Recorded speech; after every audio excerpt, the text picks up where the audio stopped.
বন্ধুরা, দুপুরে রান্নাতে চলে আসলাম। আজকে কি রান্না করছি বলুন তো? এটা হচ্ছে ইলিশ মাছের সব মাথা ছোট ছোট করে কেটে নিয়েছি। আর এদিকে শাপলা, আমরা শাপলা বলে থাকি, এটাকে ভাজা করছি শস্য কাঁচা লঙ্কা ফোড়ন দিয়ে। আর ইলিশ মাছের মাথা স্পেশাল আমাদের বাঙালিদের, দেখেন কচু ভাপ দিয়ে নিয়েছি।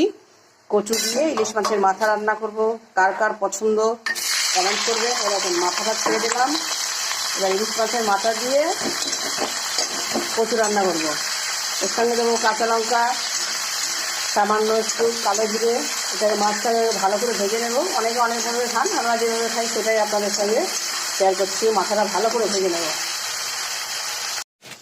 বন্ধুরা দেখুন, ইলিশ মাছটা আমি একদম কড়া করে ভেজে নিয়েছি। সামান্য হলুদ দিয়েছি, নুন, আর তার সঙ্গে হচ্ছে কাঁচা লঙ্কা দিয়েছি, কালো জিরে ফোড়ন, আর কিচ্ছু না। এইবারে ভাপ দিয়া কচুটা দিয়ে দেবো, নাড়তে থাকবো।